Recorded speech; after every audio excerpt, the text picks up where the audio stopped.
On the peaceful evening of March 12, 2025.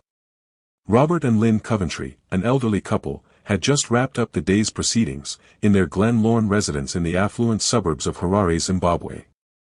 Unbeknownst to the couple, the events that were soon to follow would leave them scarred for life. As the two geared up for the night, Robert, the patriarch of the house, did one final security sweep of the compound to ensure everything was secure. Little did he know, two men lay just outside the compound in ambush and they had sinister intentions. The two men had placed the couple under surveillance, watching their every move and preparing for the right moment to strike. The crime duo, who would be later identified as John and Mike Nangwi, are two brothers who devoted their lives to crime and are believed to be part of an armed robbery syndicate that had terrorized the country's second capital of Bulawayo. This time they had their sights set on Robert and Lynn Coventry. If the name Coventry sounds familiar, that's because this couple are the parents to Zimbabwe's Golden Girl and Olympic swimming sensation, Kirsty Coventry. She rose to fame in 2004, when she became the first Zimbabwean to take home 7 medals at the Athens Olympics. Her accolades earned her the adoration of the country and catapulted her into politics after retirement. The successor to Robert Mugabe's presidency, and current leader of Zimbabwe, Emmerson Mnangagwa, appointed the former Olympian as the Minister of Youth, Sport, Art and Recreation in 2018. A controversial move that would spark conspiracies that tie into the robbery, which I will later address in the video, so stay tuned till the end. Armed with 2 9mm pistols and ski masks to conceal their identities, the two patiently waited until Robert and Lynn had switched off all the lights before making their move. The two brothers managed to disable the electric fence by cutting through the strands. They then scaled the 2-meter-high security wall surrounding the compound.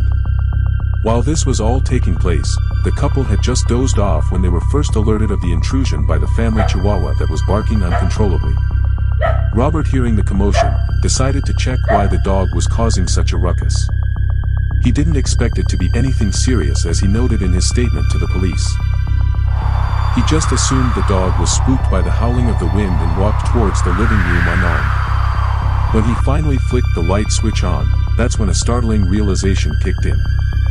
Right before his eyes, 2 men in ski masks stood dead in the middle of the living room. As if they were expecting him, they had their firearms pointed straight at him. It was clear the crime duo had no intentions of sneaking in and out undetected. They were strapped for a confrontation. One of the masked men pistol-whipped the stunned Robert, knocking him to the floor.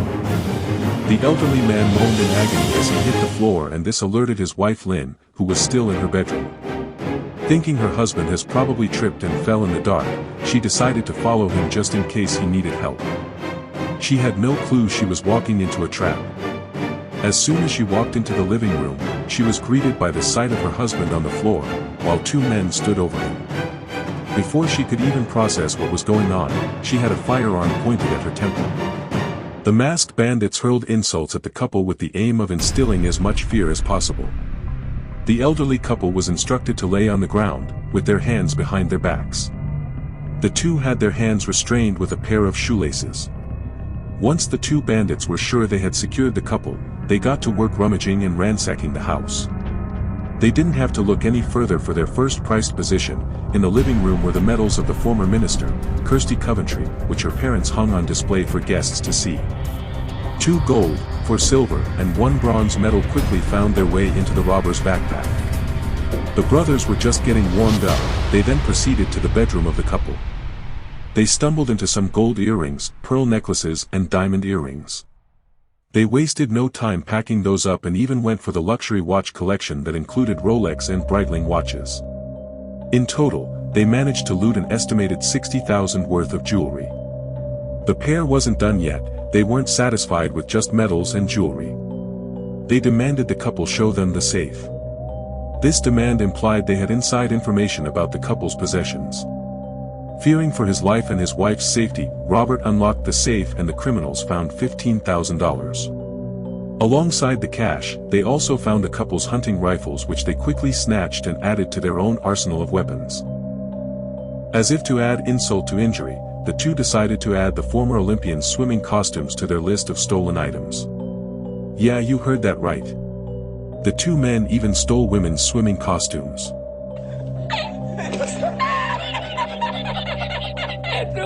This was so absurd and totally ridiculous. These costumes weren't signed or autographed, so what was the point? For criminals that had just nicked loot worth $90,000. The reason for them taking the costumes still raises questions till this day. Maybe they just wanted to keep a souvenir. The two men, satisfied with all they had grabbed, made a hasty getaway, leaving the elderly couple to fend for themselves. The two were last captured by a home security camera speeding off into the night. They had pulled it off, but they were on borrowed time. Such a high-stakes robbery would have too much media coverage, and this means the Zimbabwe Republic Police would have to come up with answers quickly. And that was the case indeed. A task force that had been tasked with tracking down the man quickly pieced together the puzzle and were hot on their trail. A crazy plot was uncovered as speculation began to spread as to why the Coventrys were targeted.